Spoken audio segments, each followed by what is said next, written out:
Yeah, and I think it's dope, man. We doing this podcast. Like, I feel like it's been a long time coming in terms of us linking up in some regard. But now is the time. It's the podcast movement. You know what I'm saying? But at the same time, I think we have a lot to share. I think we got a lot of experience, a lot of depth. We met on a Platinum Souls tour. Like, how long ago was that? That was like, I want to say, I think was it 03, 04? Yes, it was like 2002. Was it before? Yeah, it was before our first albums came out. Okay. Because I wasn't even signed to Cross Movement, I don't think. I think that was just... No, you wasn't signed yet. Right. Yeah. So me and JR. And so anyway, but it's just been dope, man. It's been like encouraging to watch you do your thing over the years. Come on, you know what I mean? Right now. Always been a fan, my guy. Come on, man. You know what I'm saying? We sitting here as two fans. Hey. So, it's lit, bro. And I think in terms of the scope of what we've experienced, right? People probably want to know from us at least our top 10 pieces of advice that we would have for artists. Like, what would we say are the most important things every artist should consider, think about, know? Right. You feel me? Right. Yeah. I think it's critical, man. Like, first of all, I think it's important that, if I could just go back for a second. Yeah. Like, that people understand our history, just how, like, deep it goes. Right. And, like, for us, it was, so when we started, there was obviously, like, there was we're kind of like kindreds. True. You know what I mean? Like that. Yeah. That thing that you can't manufacture. True. We didn't have to try to be close. Yeah. You know? Nah. Like, just that natural connection. I think organically we just, felt that, just that sense of, like, connectedness. Like-mindedness. Like-mindedness. Yeah. Like, and we had a similar story, like a similar start. Yeah, right. Right? Like, neither one of us really was itching for the limelight. Right. I mean, we wanted it for the sake of the gospel, connecting with people, but it wasn't like this over-the-top, aggressive ambition. Right. To just pound the chest. Right. You know what I mean? Yeah. I mean, how many tours did we do together? 2, 3? Sheesh. Probably about a good 3 or 4. 3 or 4 tours. Platinum Souls. His story. I know we did. Man, the list goes on. Why hip hop? And we did that with, because a lot of people don't even know. Like, we did that. Like, people come up to me now is interested. They be like, Lecrae? Oh yeah, you know Lecrae is? Yeah. I'm like, wait. Nah, that's right. So people kind of need like a history lesson sometimes. It's like, we was all on those tours together. Yeah. You know what I mean? True, like, bro. Hitting the malls together, going to the food court, laughing. You know what I mean? Hey, it's so funny. I remember, like, so I was at my church. I guess, I don't know what you consider it, like charismatic, word of faith, or whatever. So, like, I really had this passion to pay my tithes and my offering, or else I felt like I would be cursed with a curse, right? So one day it was me and JR. We were on a tour bus, bro. We was so hungry. All we had was our tithes and our offering, bro. So we sitting on the bus like, man, we got stomach cramps, everything. But we like, man, we got to be faithful to God. We can't spend this money. So JR like, man, it's cool. We just look at it as a fast. Right. Dudes got on the bus. He was like, man, why y'all ain't getting nothing to eat? Right. We like, bro, all we got is our tithes and offering, man. He like, man, God is not going to be mad if y'all get something to eat with that tithes and offering, bro. So, you know what I'm saying? If we curse with a curse, it's because of Deuce, man. Right. You feel me? But nah. Just all them years. That's the point. Years, like, all those years. Stories. Since 2002, 2003. Yeah. We're in 2020 now. Crazy, bro. It's insane, bro. Crazy. Still here, still standing. We watched each other grow. Yeah. You know what I'm saying? The whole nine. Anyway. Facts. Yep. I think with that, to your point, Yeah. with all the experience that we've had, Yeah. both nationally and internationally, with all the experience that we've had just as artists, being in the industry and in the ministry, which is a unique, dynamic. Yeah. I think a lot of artists, we get a lot of frequently asked questions. Facts. Yeah. And you're right. Like, we know that a lot of these artists want to hear from us on, man, what would you do if, what would you say if? Yeah. And anyway, Let's hit them with it. So top 10. With top 10 things I got every mine artist needs right to here. know. Let's go. I got a few. Let me see. I'm just going, I don't know. I know, well, Dang, let me say. I think if I had to say one for me first, it would probably be learning the business side. Because I think that's the aspect we take for granted as Christians. Like we feel like, we come into a space where everybody loves Jesus equally. We come into a space where everybody is considering others above themselves, like Paul talked about, right? And you do run into that, right? It's a lot of good, solid people in here that have God's mind at heart, and they want to do right by people. But my goodness, on the flip side, like it's a lot of cutthroats that will have your head, and they want blood. You know what I'm saying? So I feel like it's important to understand the nature of the music business. Yeah. Right. So I get that we use the word ministry. Amen to that. We are serving. Yeah. But at the same time, we're in a business. Yeah. Right? A business that already has rules, that already has a system established on how to function within it. And if you don't know that aspect and you're just thinking Jesus, it's some people that's ready to take some flesh off your bones. You know what I mean? So having said that, I think earlier on for me, it was a couple of books that I read. One in particular, it was Everything You Need to Know About the Music Business by a dude named Donald S. Passman. Now, I might be dated, obviously, but now you can go on YouTube and you can Google stuff like mechanical royalties, publishing, management fees, things of that sort. What else? Like really developing your team. You know what I'm saying? Like rallying together the people that understand and have strengths that you don't. Yes. Because you, as an artist, you just got that one gear sometime, like record, create, let's go. You know what I mean? Yeah. So if you don't have that sensibility for the business element, then I think you got to get the people around you that have those different muscles, those different reactions. You know what I'm saying? So that's at the top of my list. I think that the misnomer is that if I sign to a Christian label, I won't have to deal with that. I don't have to deal with the kind of the snakes, and the people. I'm not gonna have to deal with people trying to rob me. I know. Unfortunately, Well, I think one thing that's important to understand is that a lot of the executives that sit at the top of the Christian labels are not Christian. You see what I mean? It's a Christian label. That doesn't mean that all the people that sit at the top are necessarily Christian. So they may not necessarily, they're not moving with a Christian ethic. And then you have others that are Christians and unfortunately don't move with the Christian ethic with regards to business. Right. So I think you spot on. Facts. I would add to that. I think one of the things that I would say is that artists should enjoy the journey. Okay. Because I feel like we're so destination oriented. Like everybody's thinking about getting there. Okay. Wherever there is. You see what I'm saying? Yeah. It's interesting. Like Christine Kane. This is a little sidebar, but Christine Kane, she said, "There's really no such thing as there." Now, this might sound like a philosophical thing, but just go with me. Yeah. She said, "There's really no such thing as there. Okay. Everybody is only here." And what she meant by that, you know what I'm talking about? Yeah. Okay. But she said, but what she meant by that was, your there is relative. Like, when I'm here, I'm like, man, I can't wait to get there. Like, if I could just get on such and such's level, or if I could just get to, the money that such and such, I want the bag that such and such got. But then when you get to such and such with the bag that you're so coveting, they're looking at their version of there and thinking to themselves, if I could just get to, it's just a vicious cycle. And the line keeps moving up. And the line just keeps moving up. And J. Cole said it, I think it's on, what's the one, Born Center? Is that one of the records? Yeah. He was like, I know people that have killed themselves if they had Jay-Z's money. You know what I'm saying? Like, in somebody's mind, Jay-Z is broke. You know what I'm saying?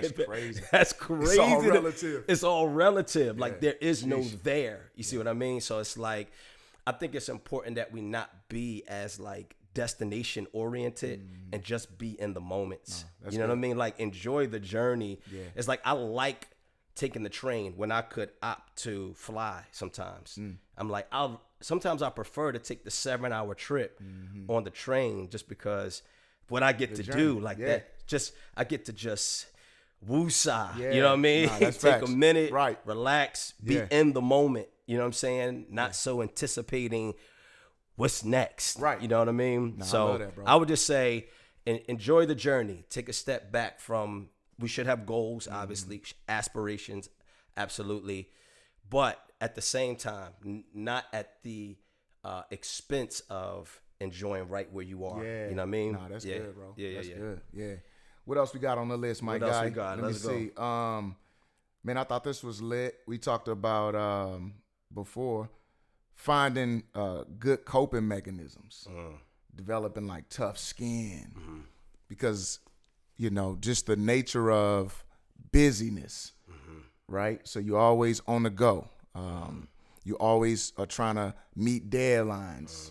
You're away from home, away from your church community, perhaps, and it's just natural stresses that come along with it that can throw you off, right? They can throw you off this square. Yeah. So it's important to, in advance, think about if this is going to be my new lifestyle, if I'm getting involved in a new pace of life at this speed, I need to find anchors to hold me down as I thrust out and move out, right? So I think it's important to, and this could look a number of different ways. You don't have to look one particular way, but at least if you got homies, people that you love, that you trust, and you can say, hey, this what I'm on. Yeah. And just keep them updated. Yeah. Right. It could be something as little as that. It could be something as focused as if you have a good relationship with your pastor or other mentors at your church, let them know what you own and ask for regular check-ins. We use the word accountability a lot, but just, regular check-ins. Right. You know what I mean? Things like that. Yeah. Even having close friendships where you can just vent. Yeah. Yeah. Because being on the inside of this space, as an artist, you're going to experience unique artist things that not even the pastor can understand, right? Like you're going to get in this world and there's going to be unique artist stuff that you have to talk to somebody about. So if you can find somebody in the same space that you can trust, that's good. Like we've had camaraderie over the years. I like to talk to the homie KB. We get a chance to sit down and talk behind the scenes, off the record, you know what I'm saying, and just be honest. Them kind of mechanisms help you stay sane, you know what I'm saying? Like, literally sane, bro. You be stressed, you know what I'm saying? Facts. So I think that's important. More could be said, but we running through these mugs. What else you got? Yeah, what we got? All right, let me see. I want to jump in on that, but I'm going to chill. I'm going to chill. Let's move on. All right. You know what? Let's talk about this one. All right, give it to us. Let's talk about this one.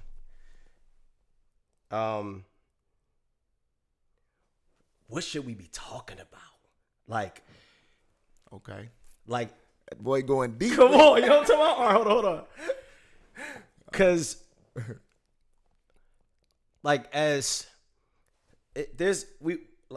Christian artist is constantly walking the tightrope. Right. That's part of what really this podcast is about. It's about how we can help people as we ourselves kind of work through what it means to live, embrace and live in the tension.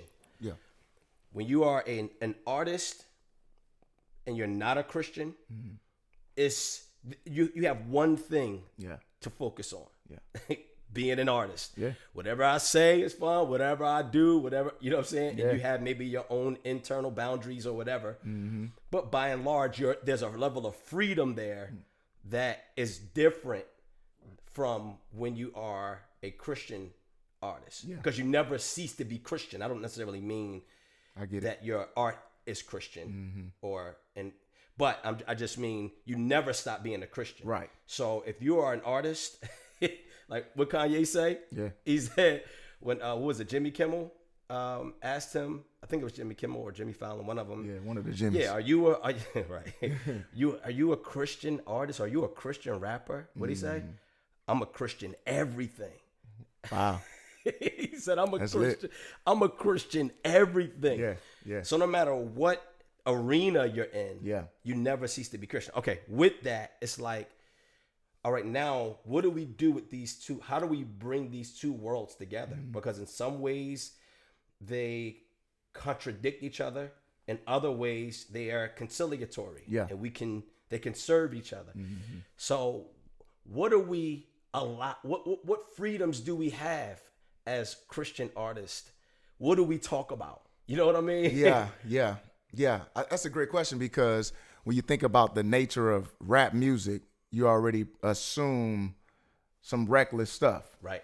So we know from the gates what the parameters are as Christians, right? Right. Because we're informed by a Christian ethic, a Christian morality that says no to disrespecting women, disrespecting authority. Those are like the clear ones. Right. That's good. The Speaking down on people in such a way that harsh language, right? Paul talks against harsh language. So those things we typically get on the front end. Like, okay, I know I shouldn't say that. It gets a bit more difficult and into the gray when you're trying to press your Christian worldview in on bravado, attitude, temperament. You know what I'm saying? So that's where it gets really tricky.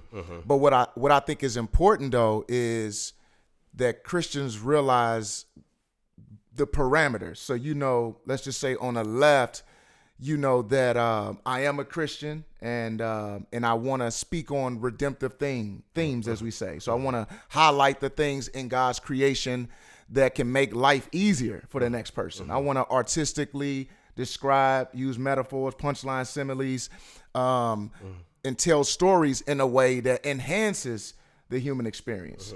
While on the flip side, you want to be creative, risky, you want to be provocative, you want to, stretch the imagination.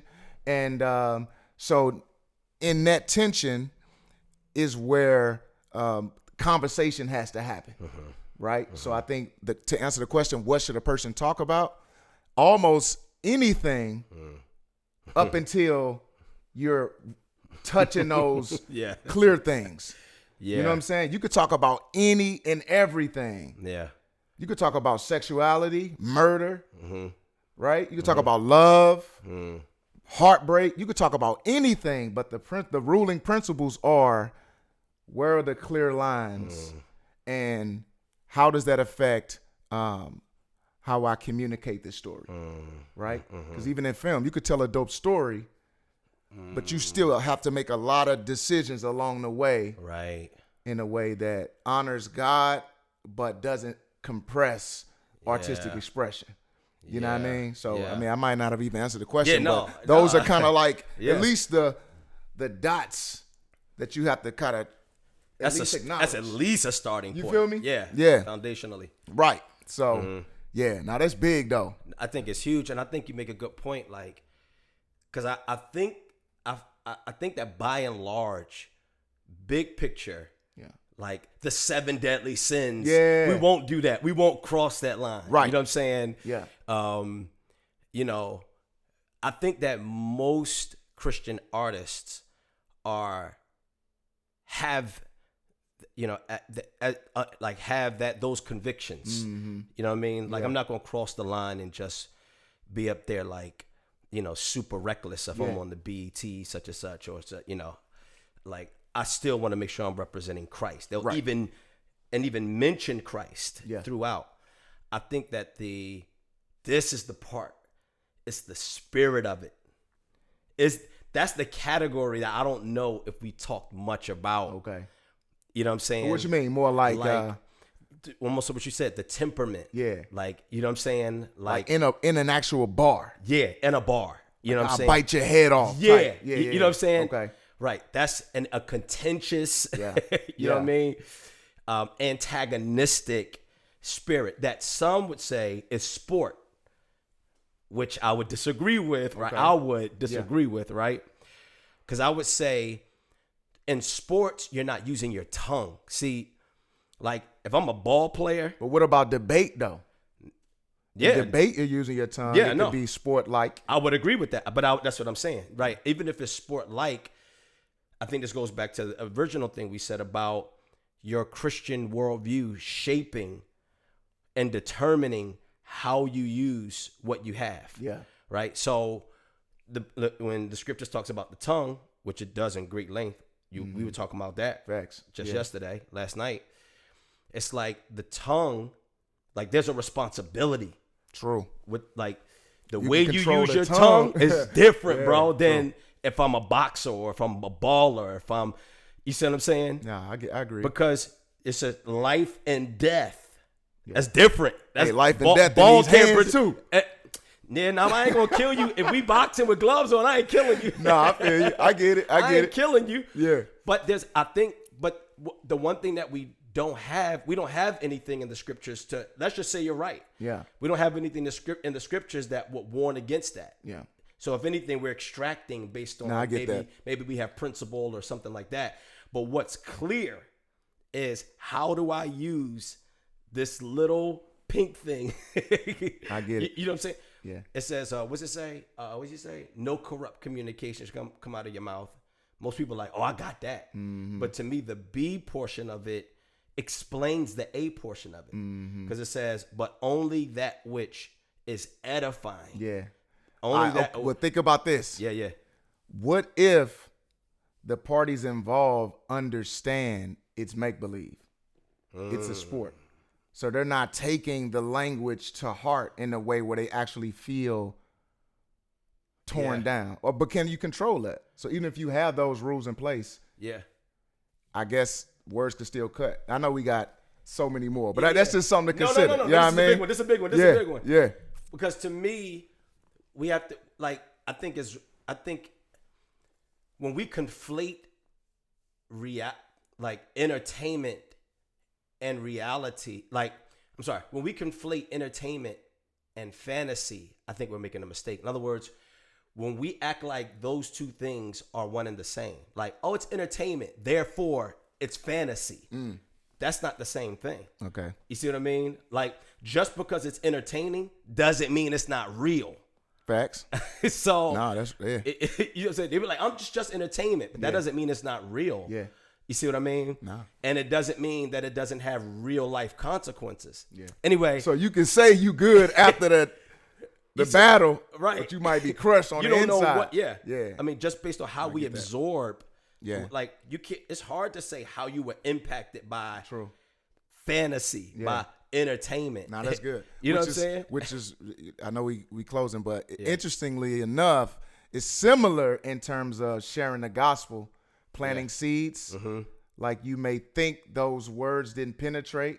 Right. So it works the other way. But it also sticks in a way.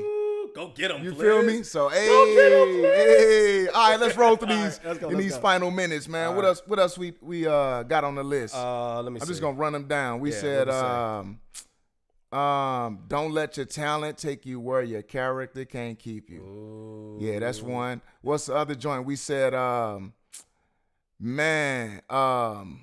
relationships, we kind of hit on that. Yeah. Make good music and good art. Yeah. That's pretty self-explanatory. But right. But not to be assumed. Not to be assumed. Yeah. Because people will. Because some just people like with suck. Business. At the end of the day. And not everybody should necessarily do this. Yeah. And should find out sooner rather than later. After they spent. You feel me? Whether you get into your 40s, your wife hates you, your kids ashamed of you, and you just putting out your first album. Right. You know what I'm saying? Like, that ain't the move. So you got that. I think we should go back to the character piece real quick. Yeah, we got to. Okay. All right. Yeah, break it down. No, so don't let talent take you where character can keep you. Self-explanatory. Yeah. I think what happens is it's the issue with success. Okay. You know what I'm saying? Like, success has a way of exposing your deepest deficiencies. Yeah. You see what I mean? Like, that's why the Bible says, don't give money to a fool. Like, you give too much bread to a fool, all it's going to do is bring to the surface all the worst parts of them. You see what I mean? Yeah. So I think that for every artist, especially like as they're like kind of ascending, it's important that they, I think you mentioned it earlier, really have their roots dug deep, like, and seek out people, you know, from family members to other artists other believers, read books that will help them to develop solid character, because the higher you go, the more you need to be fortified. Yeah. You see me? You see what I'm saying? Nah, that's real. And I know that it's easy to we see it all the time with mainstream hip hop. Mainstream hip hop, they care less about character. They care more about money. So,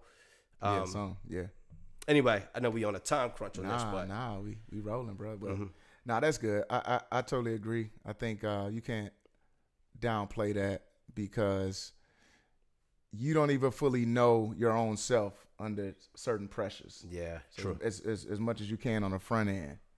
Yeah, keeping yourself in check. Yeah. Last ones we had, bro. Number 10, allowing Christian rappers to age, bro. Can we age? Can we live? Nah, seriously. Like, when you think about the trajectory of any and everything in life, right? Period. Like, there's an arc, so you will taper off. Yeah. Just in living as a human. Right. But in particular, as a rapper, it's coming. So you may be hot, you may be on fire on the front end, and you're gonna ride that wave, and then you're gonna peak, and then you're gonna coast. You know what I mean? So even as a young artist, you should respect that process. So while you're young, you got the freedom and the liberty to move and come and go as you please. Everything you touch is gold. Right. Hooks is crazy. Beats is crazy. Still respecting that I should work hard and, always salute the dudes that went ahead of me, that paved the way for me. Yeah. And maintain some kind of connectivity so as to big them up to your fan base, at least as important. Yes. Yeah. I know that's something that you really care about. You know what I mean? I do. And I think, it's the reason why I started the Vet series. It's just to, and I think in one of the songs I said, at this point, I'm trying to grow the genre up. Because one thing about the cycles of life and the older and the younger being, forming an alliance, the one thing that's important is that the older need the younger, for sure. We know that much. The younger need the older. We know that for certain. And I think that, but we are in a culture of ageism too, where older people, once you get to a certain age, you're disregarded. The media stops, giving attention to the older by and large. Unless they're running commercials for I've fallen and I can't get up. Right, yeah. We're just in that era of ageism where people place a higher premium on youth and value less of the gray hair when we need the gray hair. You and I still need the gray hair, the guys who went ahead of us. Exactly. And then the youth culture needs us. What we have to help establish is, let's all do this together in a conciliatory way. Yeah, because we need them too. That's what I said. Yeah. They need us and we need them. Yeah. You see what I'm saying? That zeal, that fervor, we need them hooks. That insight. Yeah, that insight. Yeah. You know what I mean? We need all of that, So I just think that it's important for for there to be reconciliation amongst generations. That's good. Generational reconciliation. That's good. So that we all move together, which I am seeing a bit of it. You know what I'm saying? The younger artists, us, J. Cole's apparently kind of in that space with the song Middle Child. Yeah. You know what I'm saying? He's that. yo, I'm sitting with Lil Pump. Yeah. You know what I mean? Which is that's a picture right there. It's a beautiful picture of kind of an older in experience, older in age, older in etc., kind of pouring into and getting insight, trying to understand this culture. You know what I mean? Yeah. So I think it's important, man, that we just kind of be conciliatory across the board, even with regards to generations. There's much more to be said there. But. No, that's good. Bet. So I'm gonna run down the list, and hope cats eat it up. Yeah. Number 1, enjoy yourself. Yeah. Number 2, finding coping mechanisms, developing that tough skin. Yeah.